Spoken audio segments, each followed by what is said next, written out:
Speaking of horrible, dark stories, we're going to talk about something that is so hodgepodgey information dump that I'm about to give. Yeah. But I've been thinking about it ever since I started researching it yesterday. So that's why it's not formulated. But I even woke up super early this morning because I was having nightmares about it. Dang. It sounded like Michael Scott, though, when he said, he's like, listen, I've had this dream since lunch, and I'm not going to give up on my dream now. I've been obsessed with this conspiracy ever since I heard about it 24 hours ago. Okay. This is going to be really inconvenient for people to watch this looking the way we look. Because we're going to get real for a second. Go audio only for a little bit. Yeah. Okay, so this involves aliens. Aliens. Okay. Recently, when this comes out, it would have been a week ago. But for us right now, a couple days ago, there was a whistleblower that came out, unnamed, because of fear for his life, that is talking about this program that is above Arrow in the Pentagon. And Arrow is basically the... Can you look up what Arrow stands for? It's basically above Arrow, and it is a undisclosed head organization over UAP, UFO collection database. What does it stand for? AARO, AARO, All Domain Anomaly Resolution. Okay. Yeah. Was there a D in there? All Domain.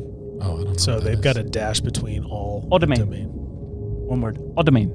It sounds like they were trying to force a. Yeah. But basically, this thing is so crazy that's come out, and it is called the Immaculate Constellation. Okay. Immaculate Constellation.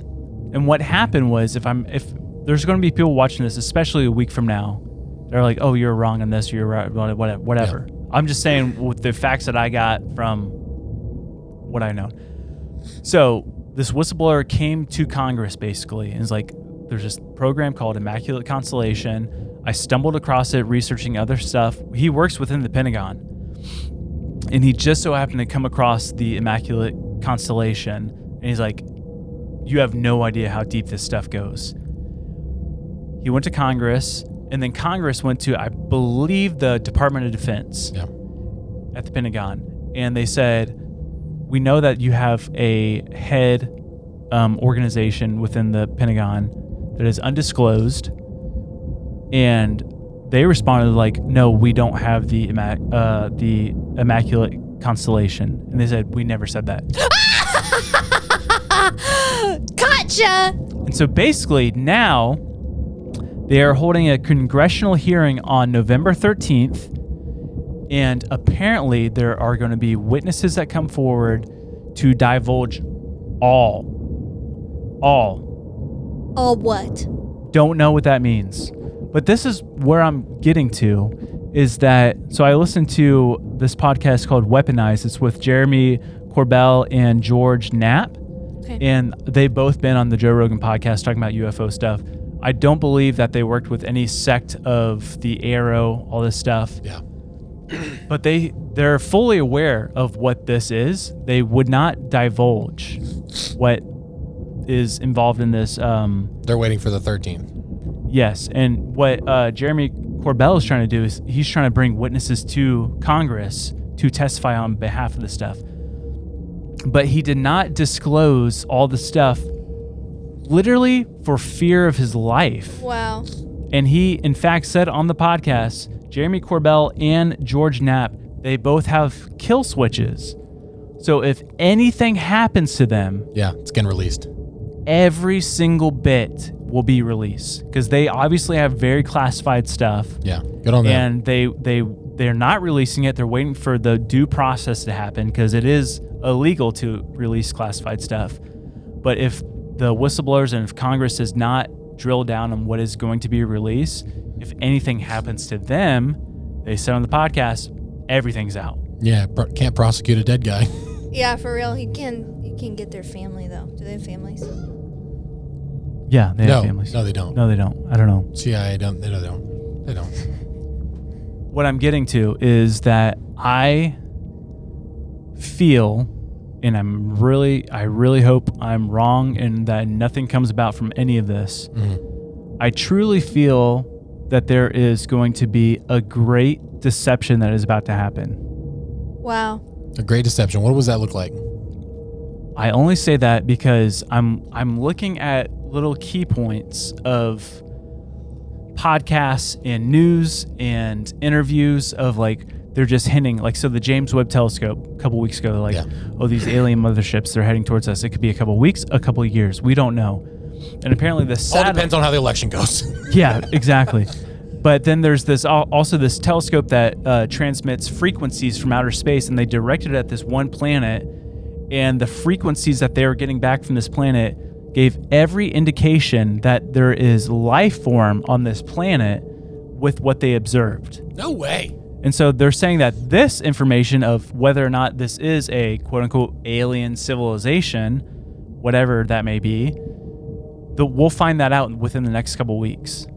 Next couple weeks is November 13th. So we're going to see. But I'm saying if you dive down the rabbit hole in the conspiracy of...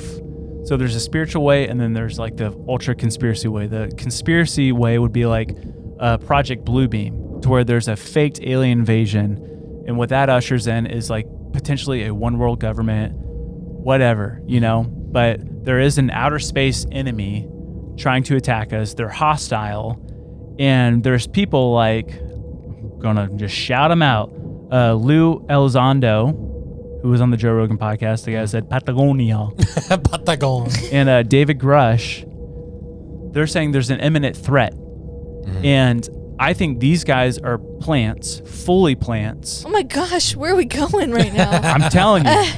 I'm dressed like a lion, and I have courage right now. And I'm proud of you. Found your courage, Very dude. courageous. Oh. You in front of the Supreme Court. Your Listen Honor, to me. listen. I was on a porch in Tennessee taking a pee. This is what I saw. But I really believe these guys are plants, because really their whole thing, whenever they're on a podcast, they're like, this is what there is, this is what happened. Lou Elizondo said that he was once the what do you call it? The chief of the Arrow at the Pentagon. Mm-hmm. Pentagon has denied that, but then there's records that show that he was, but then he was a consultant, whatever. Yeah. Either way, he worked for the Pentagon, but when he's on these podcasts, like the Joe Rogan and all these other podcasts, he's like, I'm not allowed to say that. I'm not allowed to say that. And their whole point is like, they want the people to know this information. They don't want it to be hidden, but yet they're not willing to say it. Yeah. And it's like, okay, well then you're completely controlled by a narrative. Because when they're asked a hard question, like, well, is it an alien trying to attack? And he's like, I really wish I could say, but I can't say okay, well, that. listen, I disagree with you. What I think they're doing is they've been successful in what they're trying to achieve by getting it out there, adding this element of mystery, but they are under probably contractual, like they're under a classified whatever. They have to do it the right way and do a whistleblower thing so that it all can What I'm come to saying is, light. I feel like they're teasing it.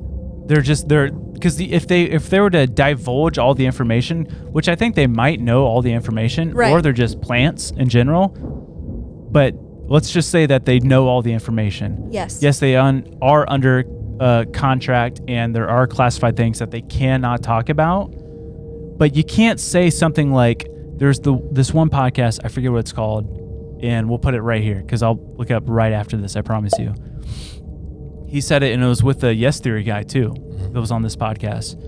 He's like, if there's one thing that you could say, what would you say? And he said something along the lines of like, I wish we had more time. He says, it's imminent, and I wish we had more time. Time is so valuable. Yeah.